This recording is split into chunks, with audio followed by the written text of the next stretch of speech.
After my husband's funeral, my son Michael drove me out to a deserted stretch of road in Nevada and said, "This is where you get out. The house and the business are mine now." I stood there in the dust, clutching my purse, as he drove off without a backward glance. No phone, not a dollar to my name. And in that moment, I realized I wasn't alone. I was free, but he had no idea what I did before his father died. The scent of lilies was suffocating. It was a heavy, cloying smell, the kind that clings to the back of your throat, a perfume for the end of things. They were everywhere, great, white, funereal blooms swallowing the air in our sprawling Las Vegas home. From my armchair, I watched the last of the mourners offer their quiet, rehearsed condolences before slipping out into the punishing Nevada sun.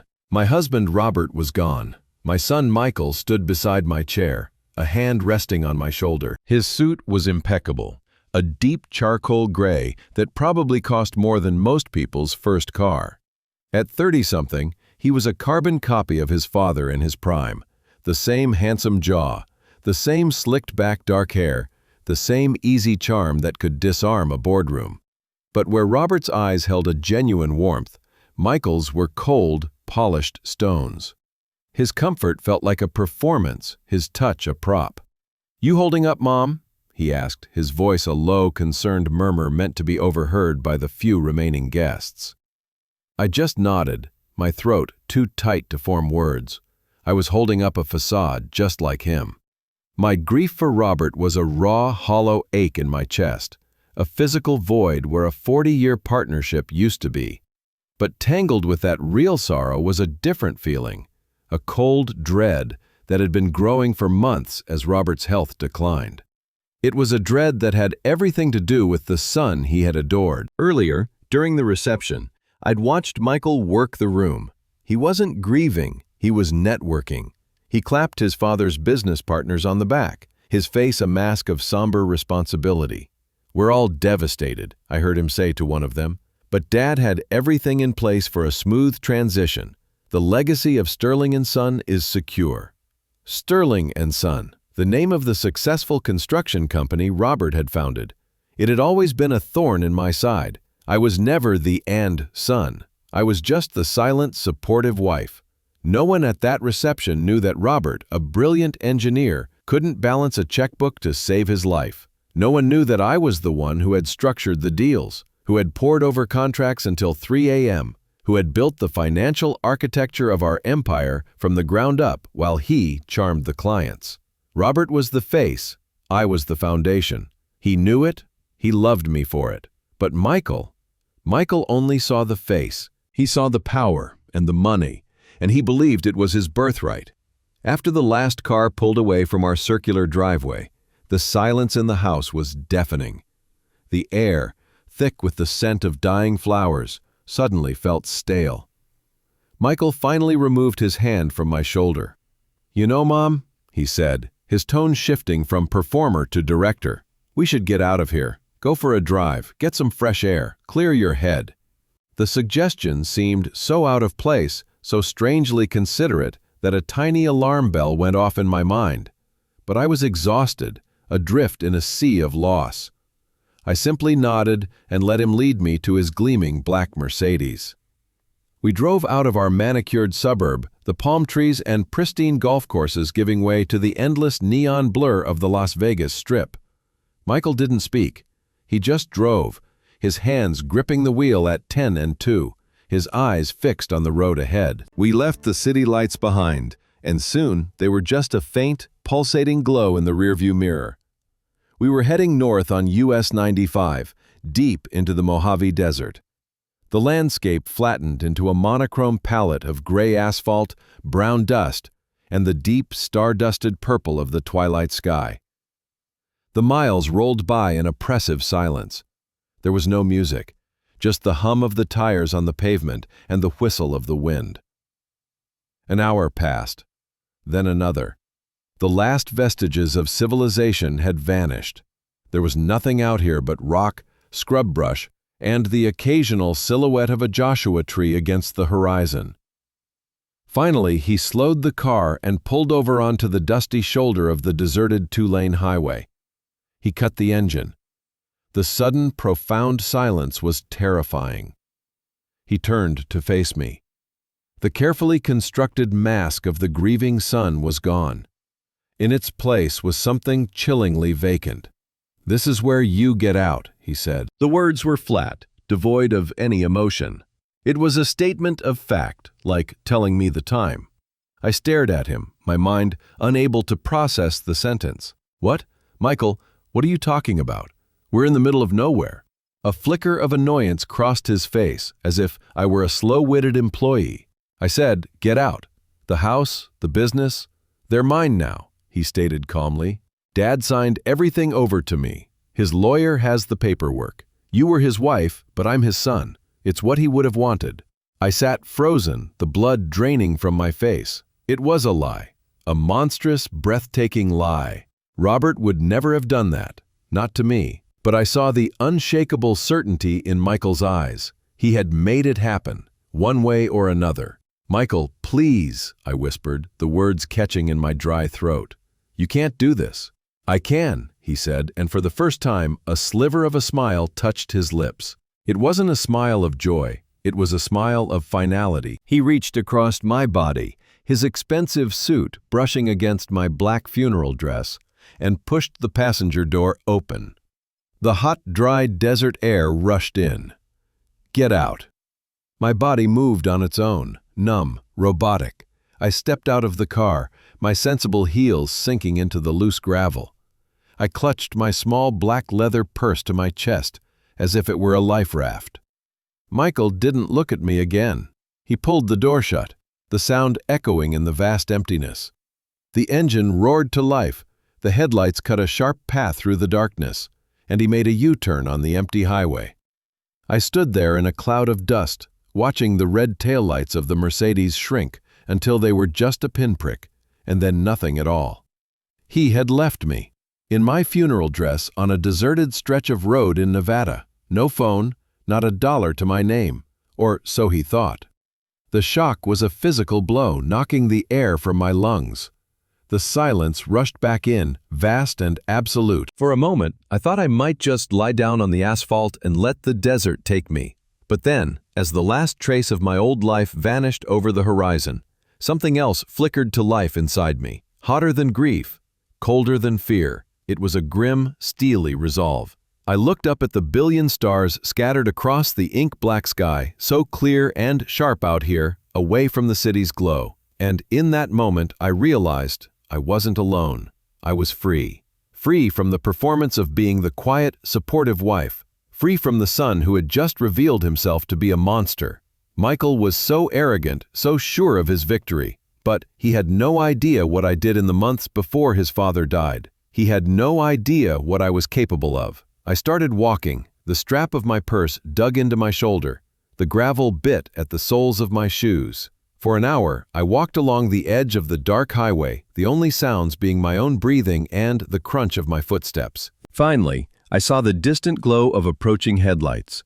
It was a semi-truck, a long hauler thundering through the night. I stepped closer to the road and stuck out my thumb. To my surprise, the rig slowed, its air brakes hissing like a great beast. It pulled over 100 feet ahead of me. A kind, weathered face of a trucker in his 50s peered down at me. "Ma'am, you all right out here?" "Car trouble," I lied smoothly. "My phone's dead. Are you headed toward Beatty?" He nodded and helped me up into the cab. He was a gentle soul who believed my story of a broken-down rental car and didn't ask too many questions. He dropped me at a dingy 24-hour gas station on the edge of the small town, its fluorescent lights an ugly oasis in the dark. I thanked him and went straight to the restroom. The air inside was thick with the smell of cheap cleaner and neglect. I locked the flimsy door, leaned against the grimy sink, and looked at my reflection in the cracked mirror. The elegant, grieving widow was gone. The woman staring back had hawk-like eyes, burning with a cold fire. I opened my purse. On top lay a packet of tissues and a tube of lipstick. Michael must have seen me clutch it and assumed it held nothing of value. He was wrong. I pushed the tissues aside. Beneath them, my fingers found the familiar shapes. First, a slim burner phone, fully charged. Next, a thick, bank-wrapped stack of cash. $10,000 in crisp $100 bills. Then, a Nevada driver's license. The picture was of me, but the hair was blonde and shorter. The name read Catherine Pierce. And last, I pulled out a single, encrypted key fob, smooth and black, with no markings. My son thought he'd left me with nothing. He couldn't have been more wrong. He had just handed me my life back. He thought he'd won the company, the house, the legacy. He had no idea he was now the proud owner of a beautifully constructed Trojan horse. And I was the one holding the matches. The Greyhound bus groaned its way toward Phoenix, a silver bullet cutting through the vast, empty expanse of Arizona. I sat by the window, watching the landscape shift from the sandy browns of Nevada to the dusty reds dotted with saguaro cacti, their arms raised to the sky like silent prophets. Each mile that spun away under the wheels was another link broken from the chain of my old life. The other passengers were a blur of tired faces, students with headphones, a young mother trying to hush a crying baby. No one looked twice at the woman in the simple gray pantsuit, her hair tied back neatly, her face a neutral mask.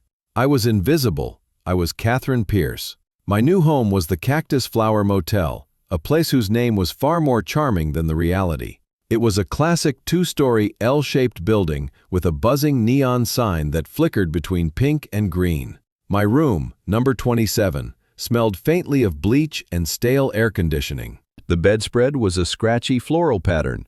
The carpet was a shade of burnt orange that hadn't been in fashion since the 70s, and the television was bolted to the dresser. It was a world away from the silk sheets, fresh-cut flowers, and quiet, cavernous rooms of my Las Vegas home. And yet, as I set my purse on the small Formica table, a sense of profound calm settled over me. This wasn't a punishment. This was a command center. I took the burner phone from my purse. Its plastic casing was cool and impersonal. I powered it on, the screen glowing with a generic welcome message. There was only one number I needed to call. I dialed the Chicago area code, my heart beating a steady, determined rhythm. It rang twice before a familiar voice, calm and professional, answered without a greeting. "It's done," I said, my voice low and even. "Initiate the Phoenix Protocol." There was a pause on the other end, not of surprise, but of acknowledgement. "Understood, Eleanor. It's in motion. I'll be in touch." The line went dead. I removed the battery from the phone, severing the connection completely. That was David. Fiercely loyal, impossibly discreet, David had managed the hidden side of my portfolio for 2 decades, long before Robert's name was on a single construction site.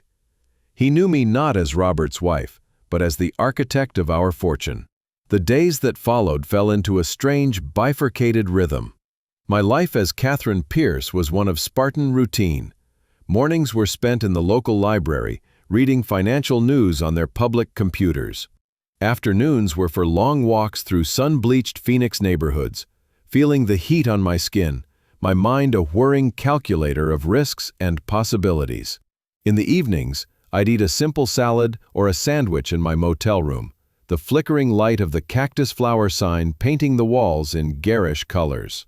And through it all, David fed me updates on Michael. My son wasn't just stepping into his father's shoes, he was tap dancing in them. The tasteful, understated furniture Robert and I had spent years collecting was hauled away, replaced by sleek, black leather couches and chrome art. He moved his girlfriend, a vapidly beautiful model named Tiffany, into our home. David sent me a link to her social media, a nauseating feed of her posing in my garden, in my kitchen, wearing a diamond necklace that had been my anniversary gift from Robert. Michael had liquidated company assets, bonds I had carefully chosen for their stability, to buy himself a screaming yellow Lamborghini. He even posted a picture of it parked in Robert's spot in the driveway with the caption, "The new king of the castle." Then came the firings. Frank, our site foreman, a man who had been with Robert since his very first project, was let go for being too old school. Maria, our office manager, who could recite every contract from memory and had held my hand at the hospital, was replaced by one of Tiffany's friends who understood modern branding. Michael was gutting the company of its heart and soul, replacing loyalty with sycophants. He did hit one small snag. David told me Michael had thrown a tantrum in a board meeting. "What do you mean the accounts are inaccessible?" he had bellowed at his new CFO, a yes-man named Greg he'd promoted from accounting. "It's my father's estate. I inherit everything." Greg, ever the bootlicker, had assured him it was just a temporary nuisance. "Standard procedure, Michael. Red tape from the estate audit. They'll be released in a few months, I'm sure of it."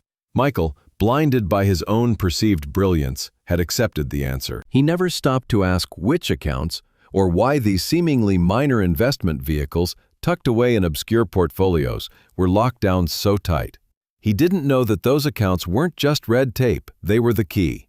The following Monday, I took a taxi to a downtown bank. In a quiet, sterile room, I used my Catherine Pierce driver's license to access safe deposit box number 713. Inside, nestled in velvet, was a slim, encrypted laptop and the key fob from my purse. Back in my motel room, I plugged the fob into the laptop. The screen flickered to life, not with a standard operating system, but with a single icon, a stylized phoenix rising from flames. This was the hub. The Phoenix Protocol wasn't a recent idea born of grief and anger. I'd started building it over a year ago, when Robert's doctor first used the word aggressive. I saw the change in Michael then, the way he looked at his father, not with concern, but with impatience. The way he started referring to the company as my future, instead of our family's legacy. I knew he would try to cut me out. He saw me as a relic, a society wife who planned dinner parties. He never understood that while Robert was the face of Sterling & Son, the handshaker, the deal closer, I was the architect. I was the one who structured the finances, who found the undervalued land, who created the corporate fortresses that protected our wealth. For 12 months, I had been systematically and legally moving the true value of the company, not just cash, but the lifeblood. The patents on our proprietary construction techniques, the ownership of our most crucial equipment suppliers, the long-term leases on our most valuable properties. All of it had been transferred into a labyrinth of shell corporations under the umbrella of Phoenix Holdings, an entity that existed only on paper, an entity controlled by one Catherine Pierce. The company Michael inherited, Sterling & Son, was now a hollowed-out shell. It had the name, the logo, and a mountain of operational liabilities, but its foundations had been turned to dust. It was time to start the demolition. My first call to David was simple. "Mojave Aggregates," I said, referring to the sole supplier of a specialized cement crucial for desert construction. "As of this morning, they have a new pricing structure for Sterling & Son, a 300% increase. Supply chain issues, you understand." David just chuckled. My shell company had acquired Mojave Aggregates 6 months prior. A week later, Michael's vanity project, a gaudy glass tower he wanted to build on the Vegas Strip, came to a screeching halt. His zoning permit, which he'd assumed was a sure thing, was unexpectedly denied. The reason cited was a last-minute, deeply detailed, anonymous environmental complaint regarding the local tortoise population, filed by a boutique ecological consulting firm, a firm quietly retained by David's legal team in Chicago. David called me that night. "He's losing his mind, Eleanor," he said, a note of satisfaction in his voice. "He's on a rampage, yelling about incompetence and bad luck. He's blaming city officials, lazy engineers, even the weather. The one person he isn't blaming is himself." I looked out my motel window at the endless stream of headlights on the highway. Each one was a stranger, living a life I knew nothing about. Michael couldn't see the attack because he couldn't imagine a world that didn't revolve around him. He couldn't fathom that the quiet, grieving woman he'd left on the side of the road was the one orchestrating his downfall from a cheap motel room 200 miles away. He thought he'd left me with nothing. He had no idea I was about to leave him with less than that. The foundation was cracked. Now, it was time to bring down the whole building. The call came on a Tuesday morning, the Arizona sun already baking the asphalt outside my motel room. It was David, his voice crisp and devoid of emotion, just the way I liked it. "The package was delivered," he said, using our agreed-upon code. "The bank received the independent risk assessment report at 8 a.m. Pacific time. They are holding an emergency meeting." And, I asked, my heart not racing, but beating with a slow, heavy, deliberate rhythm, A deep hum of finality, and they're spooked. The material adverse change clause is going to be triggered. They're pulling the line of credit, effective immediately. I closed my eyes and drew in a long, slow breath. The dominoes, so carefully placed over months of silent, meticulous work, were about to fall. "Thank you, David." "The game is over, Eleanor," he said, a rare hint of warmth in his tone. "No," I replied, looking at my reflection in the dark screen of my laptop. "The game is just beginning." After I hung up, I didn't move for a long time. This wasn't a moment of giddy triumph. It was something colder, purer. It was the moment a surgeon confirms a difficult but necessary amputation was a success. The disease was cut out. The patient would live. The patient in this case was me. I went to the closet and pulled out the one item I'd had David ship to me from a secure storage unit in Chicago. An item I hadn't needed until this very day. It was a garment bag, heavy and black. Inside was a custom-tailored suit of dark charcoal gray wool, the kind of suit that doesn't make a statement so much as it becomes one. It was armor, my armor. For years my uniform had been that of the supportive wife, the elegant hostess, the background figure, soft fabrics, muted colors, pearls. This suit was different. It was the uniform of Catherine Pierce, the woman I used to be, the woman I was again. By late afternoon, I was on a flight back to Las Vegas. As the plane descended, the sprawling city lights of the valley glittered below like a carpet of shattered diamonds. The last time I saw this view, I was in the passenger seat of Michael's car, a prisoner being driven to her execution. Now, I looked down on it all as a queen returning to her kingdom. A kingdom I had built, lost, and was about to reclaim from the usurper. Sterling and Sun Tower was dark, a hollowed-out monument to my son's arrogance. I paid the cab driver and walked toward the entrance. Michael, in his infinite self-absorption, never thought to deactivate my old master credentials. The electronic lock on the glass doors beeped green, and I stepped into the lobby. The air was still and stale. The only sound was the faint hum of the emergency lights and the soft click-clack of my heels on the marble floor. It was the sound of a tomb. I took the elevator to the top floor, to the CEO's office, his father's office, the office Michael had coveted his entire life. The thick wood doors were slightly ajar. I pushed one open and stepped inside. The scene was exactly as I had pictured it, only more pathetic. The grand room was cast in shadow, lit only by the faint glow of the city outside the floor-to-ceiling windows. Papers were everywhere, piled on the desk, scattered on the floor, default notices, letters from furious vendors, termination agreements. In the center of it all, slumped in Robert's oversized leather chair, was Michael. He wasn't the slick, preening man from the funeral. His expensive suit was wrinkled, his tie loosened, his hair a mess. His eyes, fixed on a blank monitor, were bloodshot and sunken from days of stress and no sleep. An empty mug sat on the desk next to a stack of letters with bright red "Urgent" and "Final Notice" stamped on them. He looked small, defeated. He didn't notice me at first. I let the silence hang in the air for a moment, savoring it. Then I quietly cleared my throat. His head snapped up. He squinted into the darkness, his brain trying to process what his eyes were seeing.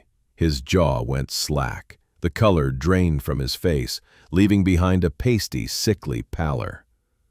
"You're alive?" he stammered, his voice a hoarse whisper. He looked like he'd seen a ghost, and in a way, he had. He was looking at the ghost of the woman he thought he'd destroyed. I stepped further into the light, letting him see me fully. The sharp suit, the controlled, calm expression, the utter absence of fear. "I was never gone, Michael," I said, my voice even and cool. "Just relocated." I walked slowly around the office, my fingers trailing over the mahogany of the conference table.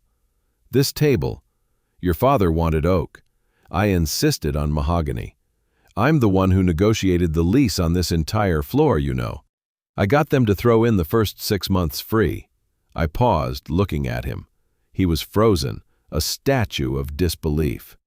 "You've been busy," I continued, gesturing to the chaos of papers. "Looks like you've been having a tough time. Problems with suppliers? That permit for your ridiculous vanity high-rise getting denied? So frustrating when things don't go your way."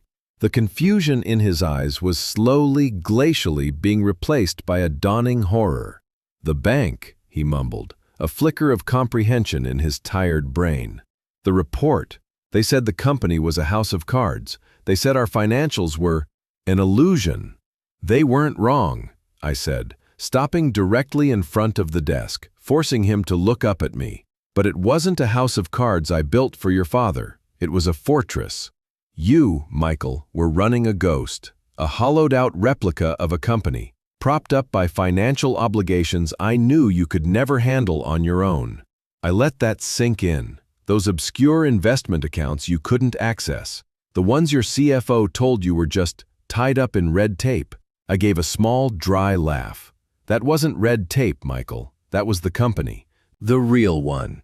For the last year, while your father's health was failing, I saw the greed in your eyes. I saw this day coming. So I built a lifeboat. I created a new corporate structure, hidden, secure, and under a different name. And piece by piece, I moved every real asset, every valuable contract, every dollar of actual profit into it. I left you the name, the logo, the office, and the liabilities." He finally found his voice, a weak, sputtering thing. "But the papers, Dad signed everything over to me. His lawyer drafted what I told him to draft." I cut him off, my voice turning to ice. "I handled the trust and estate planning, remember? I was the good, dutiful wife. I made sure the language was specific. Your father signed over the brand Sterling & Son, a corporate shell. He thought he was giving you a legacy. I made sure he was only giving you a leash, and I've just cut it." I took a step closer, my voice dropping to a low, devastating whisper. "The house is in foreclosure, Michael. That fancy sports car is leased, and the payment was just declined. This business," I gestured around the dark, silent room, "is a memory." I turned and walked toward the door, my work here finished. He was just a boy in his father's chair, surrounded by the ruins of a kingdom he was never fit to rule. At the doorway, I paused and looked back at his shattered form. "You didn't leave me with nothing in that desert, Michael. I left you with nothing, right here. You spent your whole life trying to be your father's son, but you never stopped to consider that you were my son. Watching my son's life crumble wasn't like watching a dramatic demolition. There was no grand explosion, no cloud of dust and debris. It was a quieter, more methodical collapse, like a building being slowly eaten from the inside by termites. And I didn't have to be there to see it. I had orchestrated every silent, gnawing bite. The life he had stolen, the one he paraded with such grotesque pride, was built on a foundation of sand. I had just called in the tide. Within a week of our confrontation in my old office, a crisp, professionally dressed man rang the doorbell of the house I'd shared with Robert for 30 years. Through the discreet surveillance photos David's team sent me, I saw the confusion on Michael's face morph into disbelief as he was handed a thick manila envelope. Official letters announcing forfeiture of property. The mansion wasn't his. It was a corporate asset, and the corporation was now a ghost. Its holdings transferred to the bank that had, on my firm's advice, pulled its primary financial backing. He had 72 hours to vacate. His girlfriend, a woman whose name I never bothered to learn, didn't even last 24 of those hours. I saw pictures of her too. She wasn't weeping or throwing things. She was practical. She sauntered out, her parade of expensive luggage looking like a funeral procession for the life Michael had promised her. She didn't give him a backward glance. The irony was so sharp, it was almost painful. He had taught her well. Stripped of the house, the cars, and the company credit cards, Michael tried to do something he hadn't done in a decade. Find a job on his own merit. It was a disaster. In a city like Las Vegas, which feels like a small town when you're in the thick of the business community, reputation is everything. Sterling was once a name that opened doors. Now his name was toxic. I heard through David's contacts how he'd walk into the offices of his father's old friends, his arrogance replaced by a desperate, clammy humility. They'd listen politely, offer him a bottle of water, and promise to keep his resume on file. The door would click shut behind him before he even reached the elevator. He had no legal recourse. Every move I made was a masterclass in corporate warfare. Aggressive, devastating, but perfectly, immaculately legal. I had simply outplayed him at a game he never even knew he was playing. He thought we were playing checkers. I was playing three-dimensional chess. While the last vestiges of his empire turned to dust in the Nevada sun, I was breathing different air. I flew to Chicago, not on a commercial flight, but a private jet chartered by my new firm. The view from my office, wasn't of desert mountains, but of the sprawling, muscular architecture of the city, the waters of Lake Michigan glittering like a carpet of diamonds. David was waiting for me, 2 tall, elegant flutes, and a bottle of sparkling cider chilling in a silver bucket. The windows stretched from floor to ceiling, and the room was filled with the clear, bright light of a new day. He filled the glasses, the crisp, fizzing sound echoing a feeling deep within my chest. He handed one to me, his expression a mixture of respect and quiet triumph. "Congratulations on reclaiming what was rightfully yours, Eleanor," he said, his voice low and steady. Sterling & Son was a good test run. I took a slow sip, the crisp apple taste clean on my tongue. The satisfaction I felt wasn't a hot, fiery revenge. It was cool, clean, and deeply clarifying, like stepping into this air-conditioned office from the oppressive desert heat. "It was a necessary closure, David," I replied, setting my flute down on the polished mahogany desk. For a moment, I thought of Robert. He had loved me, and I had loved him. I had willingly stepped back from the world of hostile takeovers and corporate raiding to build a life with him, a good life. But that part of me, the predator, had only been dormant, not dead. Losing him, and then being so violently betrayed by Michael, was like a lightning strike to my heart that had restarted a different part of my soul. I turned away from the sprawling city view and looked at David, my oldest and most trusted ally. The time for reflection was over. The time for action was here. "Now, let's talk about the real work," I said, my voice dropping to the tone I used to use in boardrooms, the one that made powerful men shift in their seats. "What's the status on the buyout of Consolidated Rail?" 6 months. It's funny how a period that can feel like an eternity can also pass in the blink of an eye. 6 months since I walked into that darkened office and confronted the shell of a man who was once my son. 6 months since I left him to the foreclosure notices and the repossessed cars. 6 months since I reclaimed not just my fortune, but my very essence. The Arizona sun was a familiar, brutal force, bearing down on the shimmering asphalt. It was the same sun that had beat down on me that day on US 95, but now it felt different. It wasn't an enemy trying to bake me into the desert floor. It was just a feature of the landscape, something to be observed from behind the tinted, climate-controlled windows of my black town car. We pulled into the grand, sweeping entrance of the Phoenician, a sprawling resort that rose from the red rock like a palace built for modern gods. Valets in crisp maroon uniforms jogged towards the car, their movements smooth and practiced. I was here for a meeting, the culmination of a hostile takeover of a major tech corporation. A deal that would make Sterling & Son look like a child's lemonade stand. It was the kind of work that made me feel alive, the intricate dance of strategy and leverage that I had missed for so many years. My driver brought the car to a silent stop under the grand portico. As he got out to open my door, another valet rushed to the passenger side, anticipating the move. He was young, or at least he should have been. His face was thin and gaunt, etched with lines of exhaustion that didn't belong on someone his age. His uniform hung on his frame, a size too big, and his sandy hair was plastered to his forehead with sweat. There was a hollow look in his eyes, the look of someone who had stopped hoping for anything better and was just trying to get through the next 5 minutes.